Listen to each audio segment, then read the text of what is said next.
Ancient mysteries hold secrets that can calm a restless mind. This is a collection of bedtime stories from the depths of history, designed to guide you into a peaceful sleep with tales of lost cities and forgotten puzzles.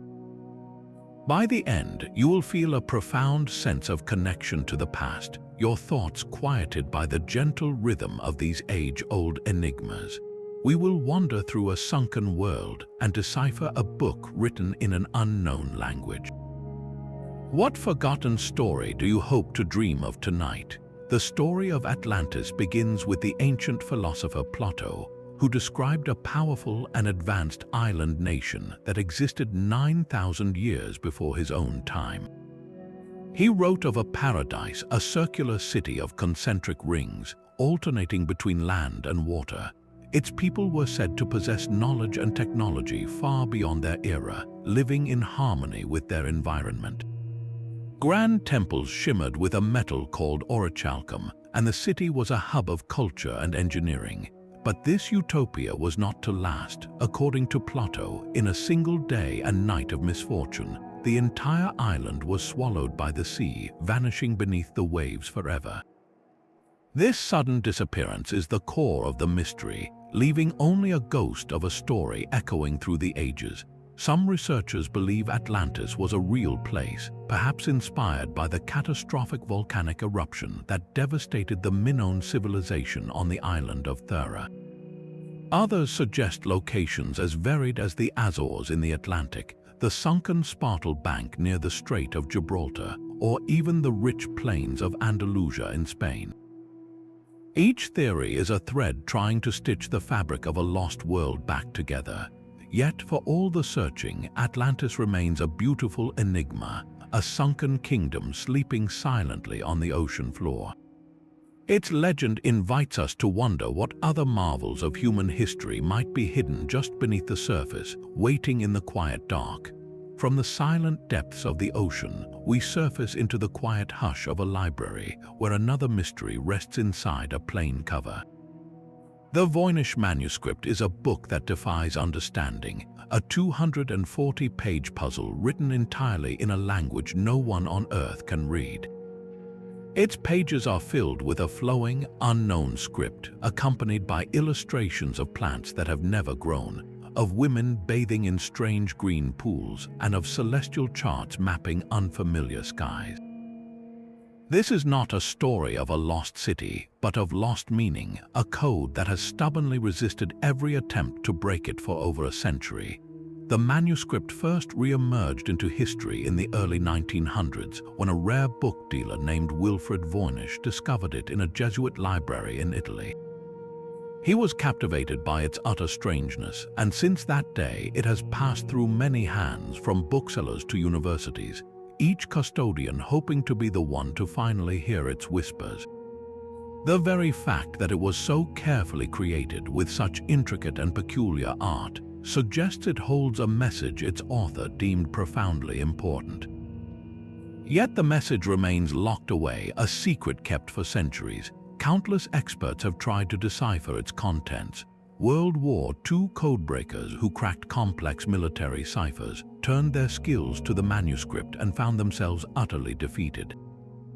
Modern computer scientists have run complex algorithms, searching for patterns that would reveal a hidden language, but the text retains its mystery. Some believe it is an elaborate hoax, a meaningless creation designed to deceive. Others are convinced it is a genuine work of forgotten knowledge, perhaps a treatise on herbal medicine from a lost culture, or even a glimpse into an entirely different way of seeing the world. Each theory is like a key that almost fits the lock but never turns. There is a certain peace in this enduring mystery. It reminds us that not everything needs to be solved to be appreciated. The manuscript exists as a beautiful question, a gentle hum of the unknown that invites quiet wonder instead of frantic solution. As you drift towards sleep, you can ponder this book of secrets, its pages filled with unreadable stories, waiting in the stillness for a reader who may never come. High above the desert floor, on the stark plains of southern Peru, a different kind of mystery stretches across the earth. The Nazca lines are immense drawings, so vast they can only be fully appreciated from the sky. Etched into the dark desert pavement by removing the top layer of sun-baked stones, these geoglyphs form hundreds of shapes. Some are straight lines that run for miles, perfectly straight across the rough terrain. Others are grand geometric designs like enormous triangles and trapezoids. The most captivating, however, are the figures of animals and plants, a colossal hummingbird, its wings outstretched, a spider drawn with precise, elegant lines, a monkey with a spiraling tail. These are not small carvings. They are monumental artworks on a landscape scale, created by a culture that flourished 2,000 years ago. The true wonder lies in their purpose, a question that brings us to the quiet of the ancient night. The people who made these lines left no written records to explain their work. Yet the desert itself holds clues. Many of the long, straight lines align with the position of the sun during the solstices, and other figures seem to point towards constellations visible in the clear night sky. It is easy to envision the Nazca people working under the cover of darkness, guided by the brilliant canopy of stars. With no light pollution to dim their view, the Milky Way would have been a shimmering river of light, a celestial map for their terrestrial creations. Perhaps they were walking temples, pathways for ceremonial processions where priests or astronomers could commune with the gods they saw in the heavens. Maybe they were giant calendars marking the changing seasons and predicting the rains essential for life in the harsh desert. The lines could have been offerings, prayers drawn so large that only the deities in the sky could see them in their complete form. There is a profound peace in this interpretation, the idea of an entire culture collaborating on a project meant not for human eyes but for the cosmos. The effort required was immense, a communal act of faith and patience that spanned generations. They moved countless stones, following designs laid out with simple tools and incredible skill, all for a view they themselves could never physically see. This was an act of pure belief, a testament to the human desire to connect with something greater than ourselves. As you rest, think of those ancient artisans looking up at the same stars we see today. Their giant drawings remain, a silent message etched into the planet, a lullaby of lines written for the night sky. Deep beneath the Mediterranean Sea, a storm-wrecked ship held a secret for 2,000 years. Spongedivers discovered the ruins off the coast of the Greek island of Antikythera in the year 1900, bringing up statues and artifacts from the silty deep. Among the shattered marble and broken pottery was an unassuming lump of corroded bronze and wood, which seemed like junk next to the grand sculptures. Only decades later, when researchers looked closer, did they realize this corroded lump was one of the most astonishing mechanical wonders of the ancient world. It is now known as the Antikythera mechanism. When painstakingly examined, the lump revealed itself to be a complex clockwork device, a labyrinth of at least 30 precise, interlocking bronze gears housed in a wooden case. It was, in essence, an analog computer, a machine designed to calculate and display information about the cosmos. By turning a hand crank on the side, its user could set a date and then watch as dials and pointers moved to show the positions of the sun, the moon, and likely the 5 known planets. It could predict lunar and solar eclipses, and one dial even tracked the 4-year cycle of the ancient Olympic Games. This was not a tool for navigation, but for understanding, a portable planetarium that modeled the very heavens. The quiet genius of its design is breathtaking. Its gears were cut with a sophistication that would not be seen again in Europe until the mechanical clocks of the 14th century. One gear, shaped like a turret, even modeled the moon's irregular orbit, slowing down and speeding up its movement to match what was seen in the night sky. This was a physical representation of mathematical theories, a machine built on the belief that the universe operates on predictable, mechanical principles. Who built this marvel and for whom? The best guess is that it was the work of brilliant Greek astronomers, perhaps from the school of thought founded by the great Archimedes. It speaks of a workshop where philosophers and craftsmen collaborated, where the turning of gears was used to mirror the turning of the celestial spheres. The single recovered mechanism was likely not unique, but one of many such devices, a library of knowledge lost when the ship carrying it sank to the bottom of the sea. There is a profound calm in contemplating this object. It tells us that the desire to comprehend the universe is an ancient, deeply human impulse. Long before silicon chips and digital screens, a person could turn a wooden handle and watch the dance of the planets unfold on a bronze dial, connecting the small, tangible world of human hands with the vast, silent clockwork of the cosmos. It is a reminder that even in the deepest waters or the quietest museum drawers, the echoes of past ingenuity still hum, waiting to be heard once more. While the Antikythera mechanism modeled the heavens with intricate gears, another ancient wonder achieved a similar feat through sheer, monumental scale. The Great Pyramids of Giza stand as silent mountains of stone against the Egyptian sky, their surfaces once smooth and gleaming white capped with gold. For 45 centuries they have endured, and their construction remains one of humanity's most profound puzzles. How did a society without iron tools, without the wheel, quarry, transport, and lift millions of stone blocks, each weighing several tons, into near-perfect alignment? The logistics are staggering, a project of such ambition that it would challenge modern engineers even with today's technology. The workforce was not composed of slaves, as once believed, but of skilled laborers who were housed, fed, and honored for their work. They used copper chisels to cut the stone, massive sledges dragged over wet sand to reduce friction, and a system of ramps that snaked up the growing structure. Every step was a triumph of collective will and problem-solving, a slow, deliberate dance of human effort set to the rhythm of the sun. But the true mystery deepens when you look beyond the stone to the stars.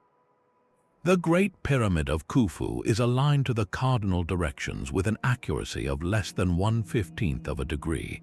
Its sides face true north, south, east, and west with a precision that seems impossible for its time. How was this achieved? The answer likely lies in the night sky. Ancient astronomers could have used the circular motion of stars around the celestial pole, tracking their rising and setting points to find a perfect, immutable north. The pyramid's internal shafts are not merely structural. They point directly towards specific stars like the pole star of that era and the belt of the constellation Orion, which was associated with the god Osiris.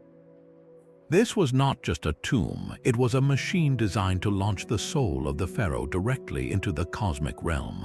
There is a deep, resonant silence that envelops these structures, especially under the cover of night. The noise of the modern world fades away, and you are left with the same immense quiet that the builders knew. The pyramids become more than architecture, they transform into a permanent part of the landscape, as natural and enduring as the bedrock beneath them and the constellations above.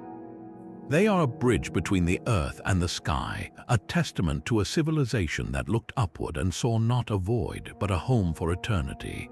As you drift to sleep, think of those ancient builders gazing at the stars, using their light to guide the placement of stones that would outlive empires. Their work endures as a silent, majestic promise written in stone, a lullaby of ambition and precision that still hums across the millennia. Far from the Egyptian desert, on the wide, wind-swept Salisbury Plain in England, another stone circle captures the imagination. Stonehenge rises from the green grass, a ring of massive, weathered grey stones capped with imposing lintels. Some of these sarsen stones weigh more than 25 tons, dragged from quarries over 20 miles away. How a society with only simple tools accomplished this feat is a mystery in itself, but the greater puzzle is why they built it. The arrangement is far from random. The central axis aligns perfectly with the summer solstice sunrise. On the longest day of the year, the sun rises directly over the heel stone, casting its first light into the heart of the circle. This alignment is too precise to be an accident, suggesting Stonehenge functioned as a giant astronomical calendar, marking the passing seasons and the cyclical rhythm of the year. Yet it was likely so much more than an observatory. The quiet, open landscape encourages a sense of reverence. You can easily picture it under a blanket of stars, the air cool and still. Imagine the builders gathering here for ceremonies, their voices' low chants echoing softly against the stones. Fires might have flickered, casting long, dancing shadows as the community celebrated a harvest, honored their ancestors, or sought connection with the powers of nature. The cremated remains found at the site tell us it was a place of the dead, a sacred gateway between worlds. There is a profound peace in this vision, a society united in a shared spiritual purpose, their lives intimately tied to the land and the sky. The true magic of Stonehenge is not just in its construction, but in the enduring silence that surrounds it.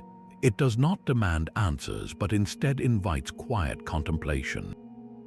As you rest, let your thoughts wander to that ancient plain, to the people who looked at the same moon and stars, and who raised these stones as a permanent prayer to the cycles of the universe. It stands not as a fortress, but as a sanctuary, a timeless circle holding the whispers of countless dawns within its silent embrace. Across the vast, empty expanse of the Pacific Ocean lies one of the most isolated islands on Earth. Its Polynesian name is Rapa Nui, but the world knows it as Easter Island, a place of profound silence and towering stone giants. These are the Moai, nearly 900 massive figures carved from volcanic rock, their long, somber faces gazing inland with an air of ancient watchfulness. They stand in silent rows on stone platforms called ahu, their backs perpetually turned to the sea from which their creators arrived. The mystery of how they were made and moved across the island is a puzzle that echoes the island's own story of rise and fall. The statues were quarried from the slopes of the Rano Raraku volcano, a landscape that still holds nearly 400 moai in various stages of completion, as if the workers simply put down their tools and walked away. Using hand-held basalt picks, master carvers would first outline the statue's face in the rock wall, then slowly chip away the stone until only the spine, still connected to the bedrock, remained. Once the carving was complete, the spine was broken, and the multi-ton moai was carefully lowered down the slopes with a system of ropes and earthen ramps. But how did a society without wheels or large animals transport these colossal figures, some weighing over 80 tons, for miles across rolling hills? The most compelling theory suggests they walked. Island oral tradition speaks of the statues having mana, a spiritual power that allowed them to move on their own. Modern experiments have shown that a team of just 18 people, using 3 strong ropes, can rock a large moai from side to side, making it appear to walk upright across the landscape. This method, a slow and rhythmic shuffling, would have been a breathtaking sight, a procession of stone giants creeping across the green terrain. Why did the Rapa Nui people dedicate so much of their energy and resources to this monumental effort? The moai are believed to represent deified ancestors, powerful chiefs who could watch over their descendants and channel spiritual energy, or mana, into the community. Their placement on the ahu platforms along the coastline was a way of defining sacred territory and connecting the living with the protective presence of the past. The island itself is a character in this story. When Polynesian voyagers first arrived around 1200 years ago, they found a lush paradise covered in a dense forest of giant palm trees. For centuries, the society flourished, and the statue building became a central part of their cultural and spiritual life. But as the population grew, the trees were cut down for logs to transport the moai, for fuel, and for building canoes. Slowly, the forest vanished, leading to soil erosion, the loss of wild food sources, and an inability to build new fishing boats. The very act that defined their civilization, the raising of the moai, may have contributed to its eventual decline. The silence that hangs over Easter Island today is heavy with this history. The once bustling society dwindled and the statue building ceased, many of the moai were toppled during periods of conflict, leaving them lying face down on the ground, their watch broken. To stand before these silent sentinels now is to feel the weight of a profound mystery, a story of human ingenuity, spiritual belief, and a delicate balance with a fragile world. They are a powerful reminder of what we can create and what we can lose when we pour our entire spirit into a single, monumental dream. Another ancient object blurs the line between history and faith. The Shroud of Turin is a long, rectangular linen cloth that holds the faint, haunting image of a man who appears to have suffered crucifixion. The figure is bearded, with wounds consistent with the biblical account of Jesus of Nazareth, from the scourge marks on his back to the piercing in his side. For many of the faithful, this is not merely an artifact, but the actual burial shroud of Christ, a sacred relic that miraculously captured his image at the moment of resurrection. Its history is as mysterious as the image itself. The shroud first appears in clear historical records in the 1300s in France, but its supporters believe its journey began far earlier, perhaps hidden for centuries to protect it from destruction. It eventually found a home in the Cathedral of St. John the Baptist in Turin, Italy, where it is kept to this day, rarely displayed to the public.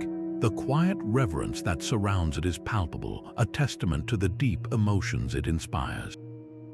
In the late 1970s, a team of scientists was given direct access to the cloth, launching the most intensive scientific investigation ever performed on a religious artifact. They used advanced imaging technology and chemical analysis, treating the shroud as a forensic puzzle. Their findings only deepened the mystery. The image is not painted, it is a superficial discoloration of the linen fibers with no brush strokes or pigments. It has the properties of a photographic negative, a detail unknown to medieval artists. Pollen samples found on the cloth were said to originate from plants in the Jerusalem area, suggesting a Middle Eastern origin. Yet, in 1988, a small sample was cut from a corner of the shroud and subjected to radiocarbon dating. The results dated the linen to between 1260 and 1390, squarely in the medieval period. This finding seemed to settle the matter, declaring the shroud a skilled forgery, but the debate did not end. Proponents of the shroud's authenticity questioned the results, suggesting the sample tested might have been a medieval repair or that a fire in the 1500s could have contaminated the cloth's carbon signature. The scientific community remains divided, with some researchers proposing naturalistic explanations for the image, such as a simple chemical reaction with a decomposing body, while others maintain it is a work of profound, unknown artistry. The true power of the Shroud of Turin may lie not in its answer, but in its enduring question. It exists in that quiet space between science and spirit, a tangible object that invites contemplation on the nature of belief itself. In the stillness of night, it asks us what we choose to see, a medieval masterpiece of devotion or a silent witness to a miracle. It is a mystery that does not demand to be solved, but to be pondered, a soft echo from the past that comforts without the need for proof. A different kind of silence fell upon the shores of the New World. In the late 1580s, a group of over 100 English settlers, including women and children, established a colony on Roanoke Island, off the coast of what is now North Carolina. Their governor, John White, sailed back to England for desperately needed supplies, his departure a promise to return swiftly. But war with Spain delayed him, and when his ship finally landed again on Roanoke 3 years later, in 1590, he found nothing but an empty settlement. The houses were dismantled, the fort was abandoned, and there was no sign of a struggle. The only clue was a single word carved into a wooden post, Croatoan, and the letters CR carved into a nearby tree. The entire community had simply vanished into the wilderness, leaving behind a mystery that has whispered through the centuries. The quiet of that abandoned site must have been profound, broken only by the wind through the empty structures and the lapping of the waves. The word Croatoan was not a cry for help. It was the name of a nearby island, home to a community of Native Americans who were known to be friendly. Governor White believed this was a message telling him where the colonists had gone, but a storm prevented his ship from sailing there to investigate. He returned to England, and the lost colonists were never seen by Europeans again. So what became of them? One theory suggests they simply did what the carving implied and integrated with the Croatoan people, marrying into the tribe and being absorbed into their community. Later reports from other English settlers told of gray-eyed Native Americans and of children who spoke English, stories that could be echoes of the lost Roanoke families. Another, darker theory proposes that the colonists, weakened and starving, split into smaller groups to seek help and were ultimately attacked by a hostile neighboring tribe. Yet the lack of any evidence of a battle at the fort makes this less likely.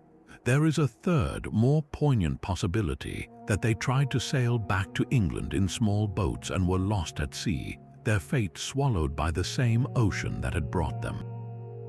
The enduring power of the Roanoke story lies in that single, cryptic word, Croatoan. It is a message meant to be understood, yet it has become a symbol of the ultimate unknown. It speaks of a plan, a destination, but offers no story of the journey. As you drift to sleep, think of that empty village not as a place of fear, but as a starting point for a different story. One where a community simply walked away from one world and quietly built a new one, their English lives fading into the forest until all that remained was a name on a post, a gentle, unanswered question on the edge of the sea. A different kind of artifact sits quietly in a museum, one that challenges our understanding of ancient technology. It is a simple clay jar, no larger than a hand, found in the ruins of a 2,000-year-old village near Baghdad. Inside this unassuming container lies a copper cylinder housing an iron rod, all sealed with an asphalt plug. To the untrained eye, it is merely a curious pot, but to some, it is the legendary Baghdad battery. If the jar were filled with an acidic liquid like vinegar or grape juice, a chemical reaction would occur. The acid would interact with the two different metals, causing electrons to flow and creating a small electric current, a little over 1 volt of power. While this would not light a room, it would produce a consistent, gentle tingle of electricity. This simple setup is the fundamental principle of a galvanic cell, the basic component of a battery. The possibility that such knowledge existed 2 millennia ago is a profoundly calming thought, a whisper of forgotten innovation. What could this small current have been used for? The most compelling theory is electroplating, the process of using electricity to bond a thin layer of a precious metal, like gold, onto the surface of a less valuable object such as silver or copper. Imagine an artisan in a dim workshop connecting several of these jars together to create a stronger current. They would dip a metal object into a special solution, and with the quiet, unseen force of the battery, watch as a shimmering coat of gold slowly enveloped it, transforming a common item into a treasured artifact.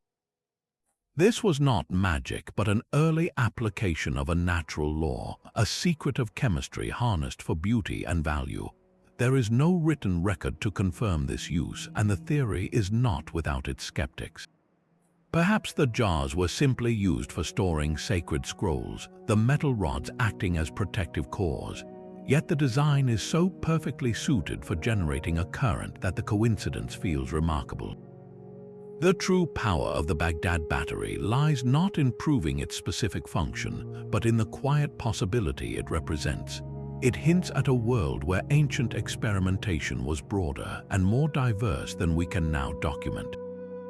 A single, humble jar suggests that the spark of discovery could flicker in unexpected places, only to be lost for centuries in the sands of time. As you rest, consider this small vessel, a quiet container holding not just a few ancient materials, but the dormant potential for light and transformation. A gentle hum of lost knowledge waiting to be rediscovered in a dream.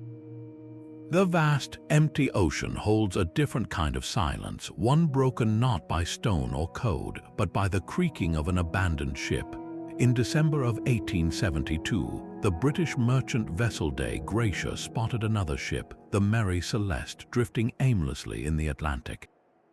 She was under partial sail, her deck was wet, but she was seaworthy. Yet when the boarding party climbed aboard, they found a profound and unsettling emptiness.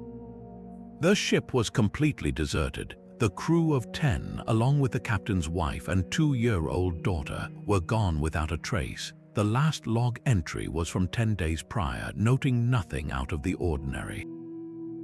The serenity of the scene was its most haunting feature. A meal, uneaten, was still set in the galley. The personal belongings of the crew were all in place, as if they had simply stepped away for a moment. There was no sign of a struggle, no violence, no panic. It was as if the entire company had been quietly and utterly erased from existence, leaving their ship to sail on as a ghost. The lifeboat was missing, suggesting a deliberate, if desperate, abandonment. But what could have compelled a seasoned captain to order his family and crew into a small boat on the open sea, leaving behind a perfectly sound vessel? The ocean that day was calm, the weather recorded as mild. The theories are as numerous as the waves. Perhaps the crew feared an explosion from the ship's cargo of industrial alcohol, and they took to the lifeboat as a precaution, only to be swept away when the tow line snapped. Maybe they encountered waterspouts or a sudden, violent squall that they escaped, only to be lost in the immense blue expanse. More fanciful ideas speak of sea monsters, pirate attacks, or even alien abduction. But these are stories for campfires, not for the quiet facts of the case. The most likely explanations are the simplest and, in their own way, the most serene. The Mary Celeste was found with her hatch covers off and her pump disassembled, suggesting the crew may have believed the ship was taking on more water than she was, and in a moment of calculated risk they abandoned her. The vast, indifferent ocean then simply swallowed their small lifeboat, leaving no evidence behind. Under a moonlit sky, the image is both peaceful and tragic. A sturdy ship, a floating home, carrying all the echoes of a life interrupted, gliding silently on the swells. Its decks, once filled with the sounds of voices and the footsteps of a child, now know only the wind and the gentle lap of water against the hull. The mystery of the Mary Celeste endures not as a horror, but as a quiet testament to the immense and humbling power of the sea, a realm that can make an entire human story simply vanish, leaving behind only the whisper of the waves and the enduring question of what peaceful moment became their last. Another kind of artifact seems to capture light itself. The crystal skulls are carvings of human skulls, fashioned from a single block of clear or milky quartz, their surfaces polished to a glassy, perfect sheen. Legends claim they are ancient relics of Mesoamerican cultures, like the Maya or the Aztecs, crafted by unknown hands with a technology lost to time. Some stories say there are 13 of these skulls, and that if they are ever brought together, they will reveal profound secrets about humanity's past and future. Their allure is not just in their beauty, but in the quiet, almost palpable energy they are said to possess. In a softly lit room, a crystal skull seems to hold the light within it, glowing with an inner fire that invites both wonder and quiet contemplation. The most famous of these is the Mitchell Hedges skull, named for the adventurer who claimed his daughter discovered it in a Mayan ruin in the 1920s. Its jaw is a separate, perfectly fitting piece, and its detail is so fine that it seems impossible to have been carved without modern tools. This very perfection is the heart of the modern mystery. For decades, these objects captivated museums and the public, seen as rare windows into the spiritual world of ancient civilizations. They were said to have healing powers, to be able to project images, or to hold the collective knowledge of a vanished world. The idea is deeply soothing that such objects of pure, focused energy could exist, waiting to share their wisdom. Yet science has cast a gentle, if decisive, shadow over these dreams. In the late 20th century, researchers began to examine the skulls with advanced microscopes. They found telltale marks of modern rotary tools, polishing compounds that did not exist in the pre-Columbian Americas, and a level of precision that simply was not part of the known archaeological record for those cultures. The evidence pointed overwhelmingly to a 19th century origin, likely crafted in Europe where there was a booming market for exotic antiquities. The Mitchell-Hedges skull, along with others in major museums, was revealed to be a masterwork of a different kind, a product of incredible artistry and skill, but from a much more recent time. So does this revelation strip them of their magic? Perhaps not. The true mystery of the crystal skulls may not be where they came from, but why we so deeply wanted them to be ancient. They speak to a human longing to connect with a mystical, more knowledgeable past, a time when artisans could supposedly harness the very essence of light and stone. They are beautiful, tangible focuses for our dreams and questions. As you drift to sleep, you can decide for yourself. Are they magnificent fakes, or do they hold a different kind of truth, one not of age, but of the enduring power of myth itself? A dream carved in crystal and polished by our collective imagination. Off the coast of Nova Scotia lies a small, unassuming island shrouded in oak trees and a far grander legend. For over 200 years, Oak Island has been the site of a relentless hunt, drawing generations of treasure seekers to a single, perplexing spot known as the Money Pit. It all began in 1795, when a young man noticed a peculiar depression in the ground and an old ship's pulley hanging from a tree branch above it. Convinced he had found a pirate's cache, he began to dig, only to discover a shaft engineered with a terrifying ingenuity. Just a few feet down, he hit a layer of flagstones. 10 feet deeper, a platform of oak logs blocked his path. Then another and another, each 10 feet apart, as if descending the rungs of a giant subterranean ladder. The very earth seemed to be fighting back, guarding its secret with wooden barricades. The true marvel and the source of the pit's enduring mystery revealed itself when diggers reached the 90-foot mark. Their shovels struck something solid, a stone slab inscribed with strange symbols. But as they worked to pry it loose, water began to seep into the shaft, then pour in, then flood it completely. No matter how they tried to bail it out, the seawater would rise to match the level of the ocean itself. Someone, long ago, had engineered a series of flooding tunnels cleverly connected to the sea, designed to drown anyone who came too close to the prize. This was not a simple hole in the ground. It was a fortress, an intricate puzzle box built to protect something of immense value. The whisper of what that treasure might be has fueled the quest for centuries. Some believe it is the lost treasure of the pirate Captain Kidd, buried deep where no one could easily reclaim it. Others propose it holds the Holy Grail, or the lost jewels of French royalty, or even the secret writings of Francis Bacon. Each new searcher, armed with more advanced technology than the last, has added another layer to the story. They have found traces of coconut fiber used for packing delicate cargo, fragments of parchment, and even a small, decorative copper coin. Yet the core of the mystery remains untouched, protected by the relentless, rising water. The quest itself becomes a kind of lullaby, a rhythm of hope and frustration that has played out for generations. Fathers passed the dream to their sons, syndicates formed and dissolved, and fortunes were spent not on finding gold, but on the battle against the island's ingenious defenses. The search slowly transforms from a hunt for riches into a deeper, more philosophical pursuit. It is no longer just about what lies at the bottom of the pit, but about the human need to solve the puzzle, to conquer the impossible, to finally hear the end of a story that has been told for centuries. As the night deepens, let the tale of Oak Island comfort you. It is a story without an end, a quest that continues in the quiet dark, its secret still safe, its mystery forever inviting you to wonder what sleeps beneath the roots of those ancient oaks. A map drawn on gazelle skin in 1513 should not contain its secrets, yet the Piri Reis map, crafted by an Ottoman admiral, depicts the coast of South America with a startling accuracy that would not be matched for centuries. Its true wonder, however, lies far to the south, in a land that no European of that era could have known. The map shows a long, detailed coastline at the bottom of the world, a place we now call Antarctica. This alone is a puzzle, but the mystery deepens almost beyond belief.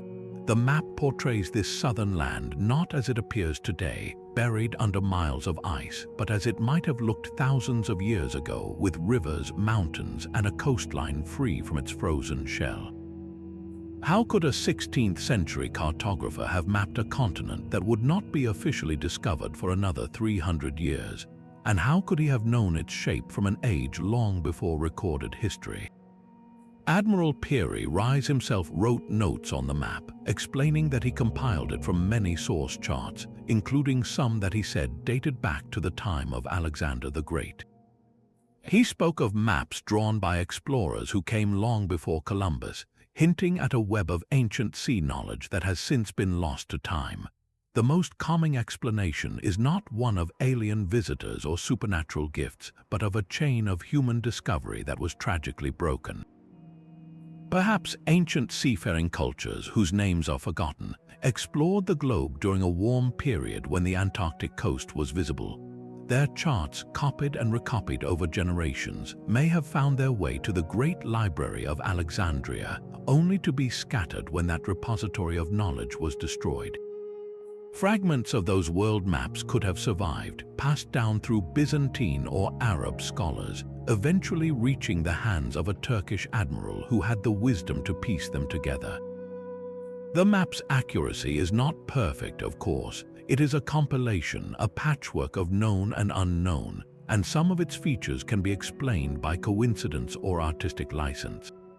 Yet the correspondence between its southern landmass and the subglacial topography of Antarctica, revealed only by modern seismic surveys, is deeply compelling. It suggests that someone long ago saw that land with their own eyes and recorded what they saw. This idea invites a quiet wonder about the cycles of civilization. It suggests that human knowledge is not a straight line always moving upward, but a sea that rises and falls, with some waves of understanding cresting high before receding into the deep, leaving only scattered traces on the shore. The Peary Rise map is one such trace, a ghost of a lost atlas from a time when the world may have been more connected than we ever realized. As you rest, consider the gentle hands of those unknown cartographers, carefully drawing coastlines they had sailed, preserving a truth that would sleep for millennia in an admiral's collection, a quiet testament to forgotten voyages under ancient stars. There is a place on the map where the ocean itself seems to hold its breath. The Bermuda Triangle, a vast stretch of sea between Florida, Puerto Rico, and Bermuda, is a name that evokes whispers of ships and planes vanishing into thin air. The stories are legion, tales of aircraft whose pilots reported calm seas and clear skies one moment, only to disappear from radar the next, or of sturdy vessels found adrift with no crew, no sign of struggle, just an eerie, profound silence. This is a mystery written not in stone or code, but in the endless, shifting blue. Yet the true nature of this place may be more serene than sinister. The deep blue sea here holds natural secrets that can explain many of the strange occurrences. Vast reservoirs of methane gas are trapped in the seabed. In a sudden geologic sigh, these deposits can release enormous bubbles of gas that rise toward the surface. As this churning foam reaches a ship, it dramatically decreases the density of the water. A vessel that was floating moments ago can lose its buoyancy instantly, plunging beneath the waves in a matter of seconds without any warning. It is not a malevolent force, but a simple, if terrifying, physical reaction, a quiet burp from the ocean floor. The weather itself contributes to the legend. This region is a cradle for unpredictable and violent storms that can materialize with astonishing speed. The Gulf Stream, a powerful, warm current flowing through the area, can quickly erase any evidence of a wreck, scattering debris across miles of ocean and carrying it far away from the search area. For pilots, a phenomenon known as electronic fog can cause compasses to spin wildly and navigation instruments to fail, leading to catastrophic disorientation over a featureless expanse of water. These scientific explanations do not rob the Bermuda Triangle of its mystery. They simply exchange one kind of magic for another. The magic of understanding replaces the fear of the unknown. The deep blue sea remains a realm of immense power and quiet wonder, a place where natural forces interact in ways we are still learning to comprehend. The disappearances are not the result of alien abductions or temporal rifts, but of the ocean's own immense, indifferent strength. There is a profound peace in this realization. The triangle is not a haunted place, but a testament to the raw, untamed nature of our world. As you drift to sleep, picture that deep, blue water, not with fear, but with a sense of awe. It is a reminder that our planet still holds domains where nature commands a quiet, ultimate authority, a vast and peaceful mystery sleeping under the moonlit waves. Yet the gentle hum of lost knowledge echoes from a place where it was once collected with care. The great library of Alexandria was not merely a building, it was the memory of the ancient world. Founded in the 3rd century before the Common Era, it was a dream of possessing all the knowledge that existed. Its scrolls were not stored in silence, they were alive with the voices of scholars who walked its halls, debating the nature of the stars, the secrets of geometry, and the histories of forgotten empires. Imagine the sheer weight of wisdom held within its walls. There would have been plays by Sophocles and Aeschylus that we will never read, scientific treatises by Archimedes that explained machines we can only guess at, and detailed maps of coastlines that have since changed forever. This was a universe of thought, meticulously copied and preserved on papyrus, a fragile, flickering light against the vast dark of ignorance. Its destruction was not a single, fiery event, but a slow, quiet fading over centuries. It suffered from fires during Julius Caesar's civil war, from purges driven by religious and political strife, and finally from simple neglect. Its priceless contents burned for fuel or left to crumble into dust. The final loss is immeasurable. How many answers to our oldest questions turned to ash? How many stories that could have comforted us, how many scientific insights that could have guided us were simply erased? The true tragedy lies in the silence that followed. The collective whisper of a million scrolls was suddenly hushed, leaving a gap in human understanding that can never be filled. On a clear night, when you look up at the stars, remember that the scholars of Alexandria looked at those same points of light. They charted them, they wondered about them, and they wrote down their theories. Most of those words are gone now. The library itself is a ghost, a beautiful, haunting reminder of how fragile our connection to the past can be, and how the quietest losses are often the most profound. A silent, subterranean army has stood guard for over 2,000 years. In 1974, farmers digging a well in China's Shaanxi province struck upon a terracotta head, a single fragment that would lead to one of the most stunning archaeological finds in history.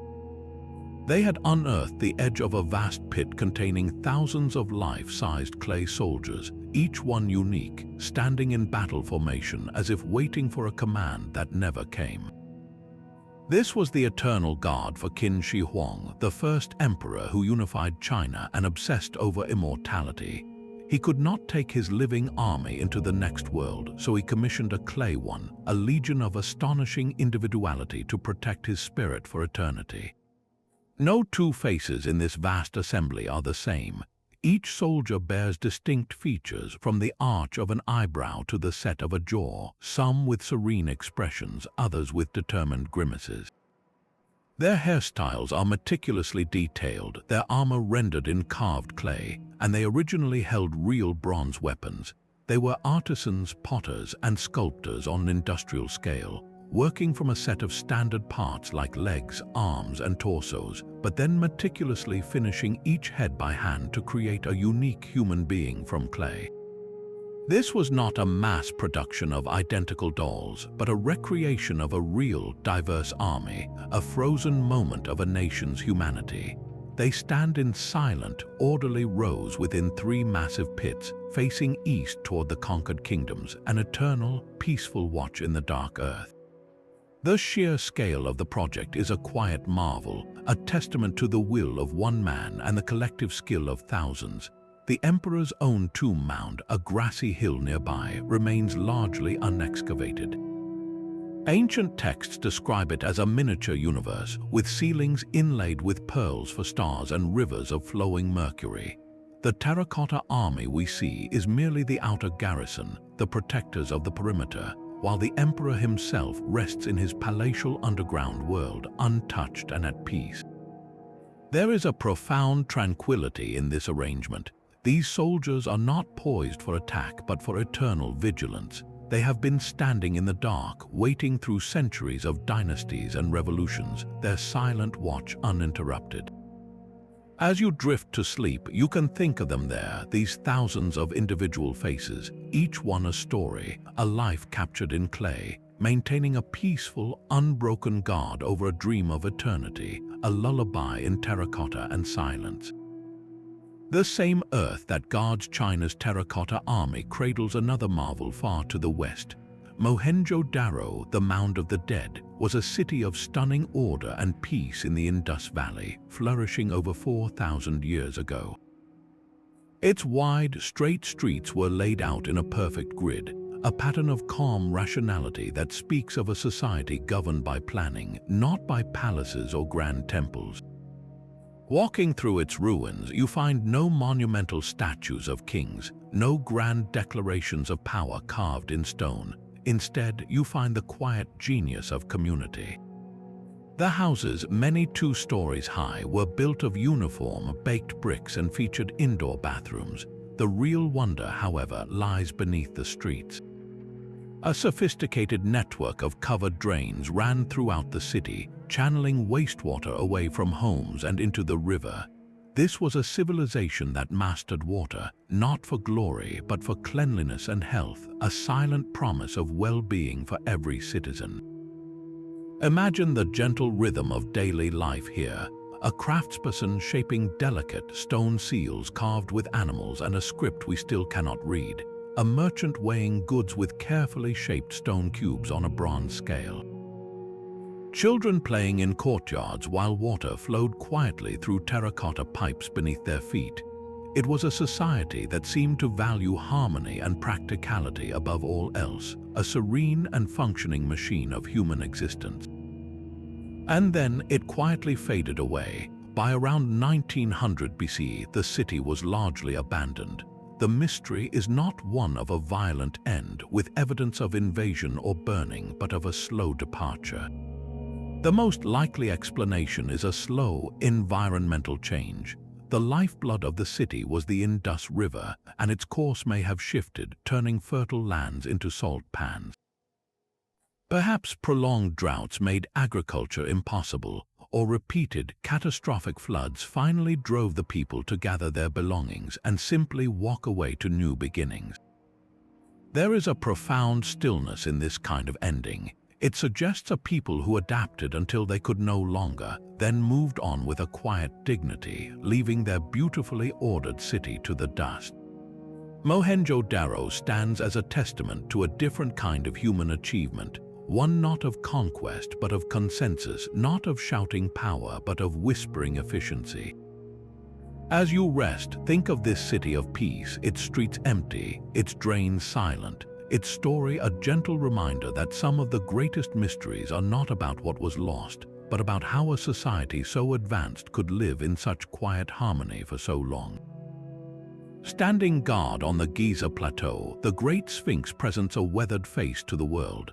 Its lion's body and human head are carved directly from the limestone bedrock, yet its surface tells a story that seems to diverge from official history. According to conventional archaeology, the Sphinx was built around 2500 BC by the pharaoh Khafre, but a quiet geological mystery challenges this timeline, pointing to a far more ancient origin.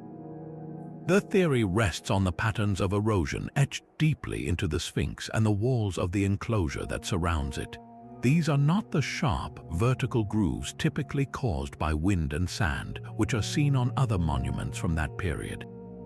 Instead, the erosion on the Sphinx appears as deep, rounded hollows and undulating channels. patterns that geologists associate with one primary cause: prolonged and heavy rainfall. This kind of weathering requires a very different climate than the arid desert Egypt has been for the last several thousand years. To create these specific marks, the land of Giza would have needed a sustained period of significant rain, the kind that falls in sheets and runs in streams over the stone. This weather pattern last existed in Egypt thousands of years before the time of Copper, during what is known as the Neolithic subpluvial, a green period for the Sahara that ended around 5,000 years ago. Close your eyes and picture that distant epoch. The plateau is not a barren desert but a lush, grassy savanna. The sky darkens with clouds and a warm, torrential rain begins to fall. For hours, for generations, the water cascades over the Sphinx's back, cascading down its sides, carving those soft, deep grooves into the limestone as it flows into the enclosure, slowly but surely sculpting the rock. This vision suggests the Sphinx could be not 4,500 years old, but perhaps 7,000, 8,000, or even more. Of course, this hypothesis is not without its critics.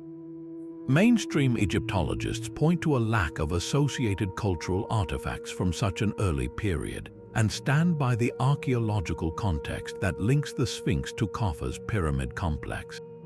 Some geologists propose alternative explanations, suggesting that dew condensation or the effects of rising groundwater could have produced similar weathering patterns, or that the poor quality of the limestone itself made it unusually susceptible to erosion.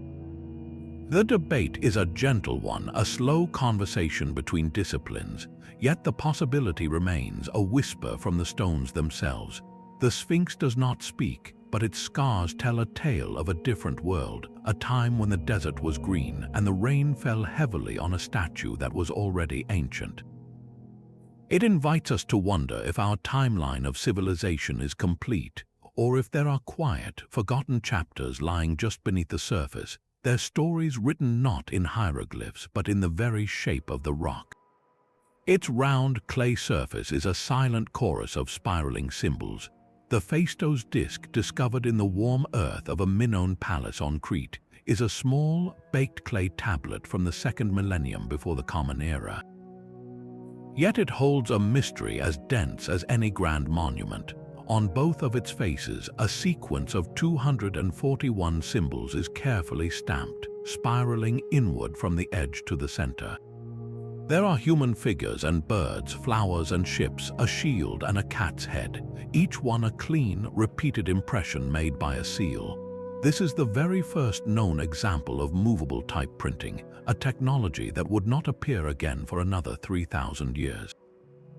But what message did these precise stamps convey? The quiet palace of Phaistos, with its open courtyards and views of the Mediterranean, offers no answer. The disc was found in a basement room, resting in the dark next to clay tablets written in the more common linear script, a language that also remains undeciphered. It feels like a personal object, a single, beautiful thought fossilized in clay, perhaps a hymn, a prayer, or a royal decree. Its very isolation is part of its charm, a solitary puzzle with no key. For over a century, the world's best linguists and archaeologists have tried to hear its words. They have analyzed the symbols for patterns, counting the frequency of certain signs, looking for the grammatical structure of a language. Some believe the spiraling text should be read from the outer edge inward, while others argue it begins at the center and winds outward. Proposed translations are as varied as the interpreters. It has been called a religious calendar, a narrative poem about the sea, a list of names from an ancient kingdom, and even a geometric theorem. Yet no single interpretation has ever gained widespread acceptance. Every theory seems to fit a few pieces of the puzzle, but the complete picture remains hidden, obscured by the silence of millennia. There is a gentle comfort in this enduring secret. The disc does not challenge us with a riddle we must solve, but invites us into a state of quiet wonder. It asks us to simply appreciate the existence of a lost voice, a person who carefully carved their seals and pressed them into soft clay with a specific, important meaning in mind. We may never know what that meaning was, but we can still feel the weight of its intention. As you rest, picture the disc resting in its museum case, a small, circular world of unreadable stories. Its symbols are not a locked door, but an open window into the quiet, creative mind of the ancient world.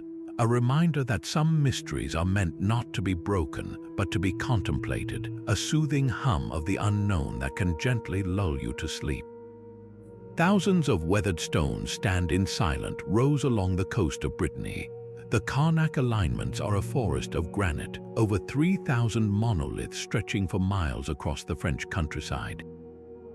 Arranged in long, parallel lines, these menhirs range from small, knee-high stones to giants towering over 13 feet tall. Walking among them in the quiet of a misty dawn, it is easy to feel you have stepped outside of time, into a sanctuary built not with walls but with sheer presence.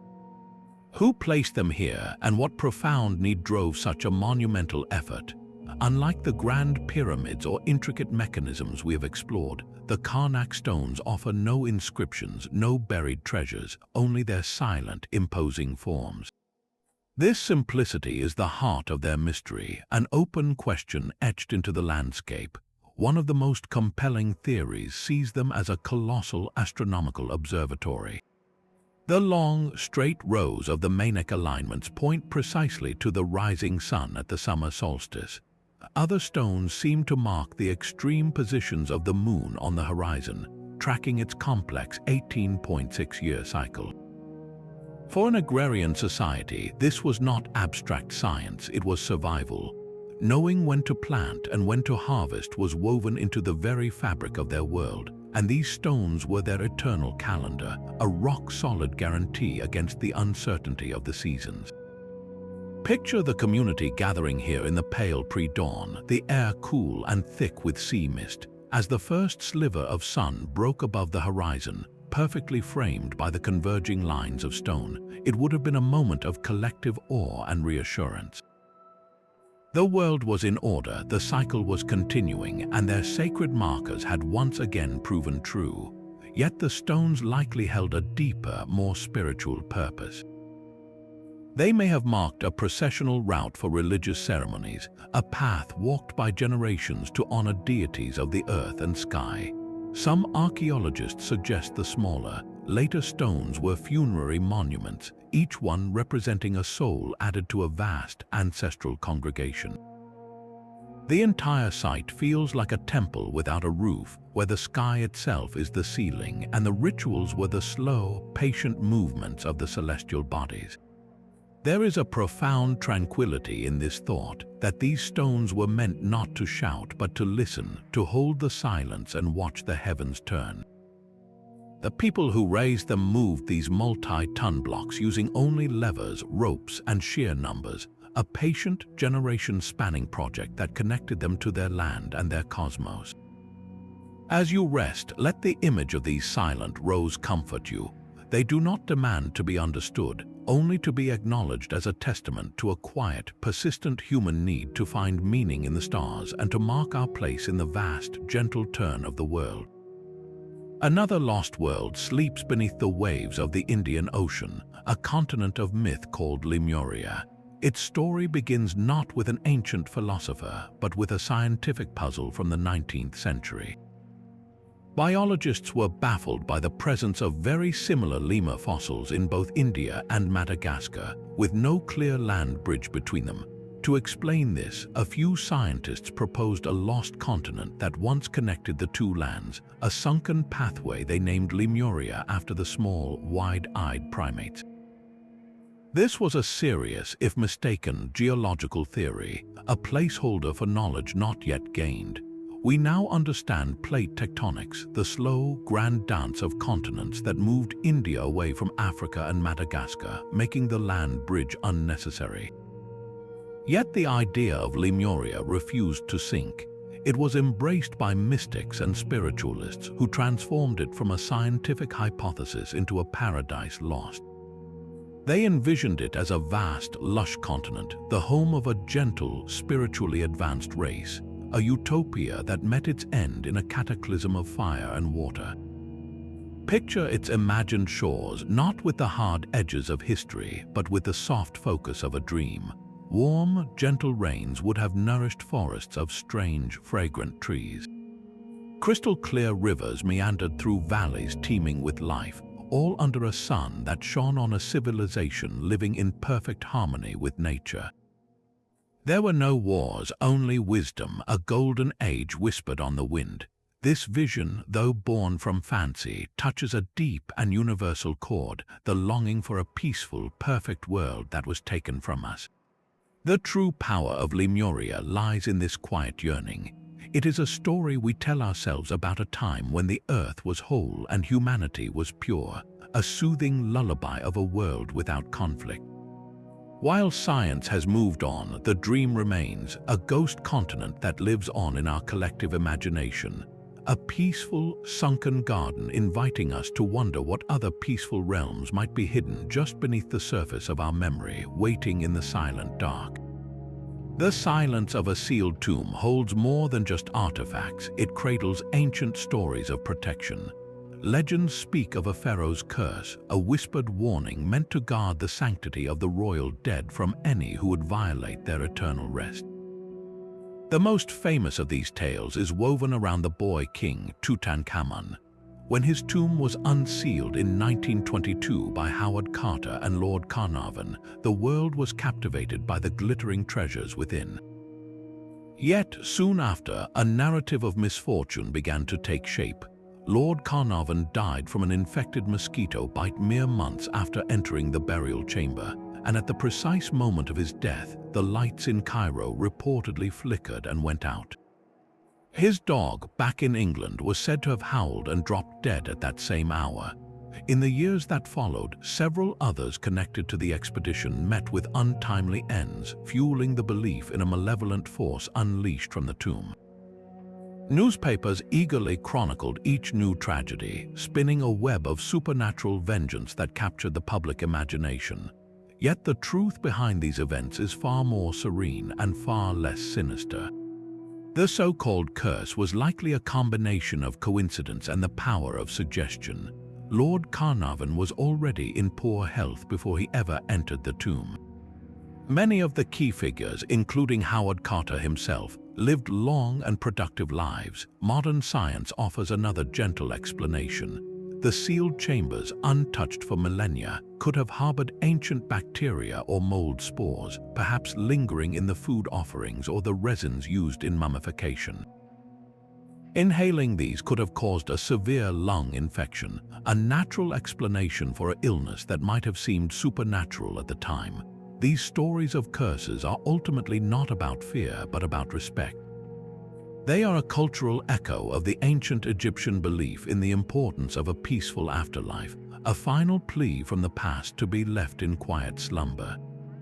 As you drift to sleep, let these tales be not a source of dread, but a comforting reminder of the power of stories themselves. They are the last line of defense for kings who wished only for eternity, a whispered lullaby meant to keep the world at bay. From sunken cities to silent stone armies, these ancient whispers have traveled across oceans and millennia to reach us tonight. We have wandered through the legend of Atlantis and pondered the unreadable pages of the Voynich manuscript. We have traced the Nazca lines under starlit skies and marveled at the celestial clockwork of the Antikythera mechanism. The enduring stones of the pyramids and Stonehenge have shown us humanity's timeless desire to reach for the heavens, while the lonely moai of Easter Island and the empty village of Roanoke remind us of the fragile, beautiful stories that can fade into silence. Each mystery, from the Baghdad Battery's quiet spark to the Sphinx's rain-scarred gaze, is a gentle hum from the past, a reminder that our world is still rich with unanswered questions. These stories do not demand solutions, they invite quiet wonder. They connect us to the countless generations who also looked at the stars and wondered, who built and dreamed and left behind puzzles for the peaceful contemplation of those who would follow. Let these enigmatic histories be the companions of your dreams tonight. May the silent watch of the terracotta army and the gentle rhythm of forgotten cities lull you into a deep and restful sleep. Good night, and may your dreams be filled with the quiet magic of these ancient worlds.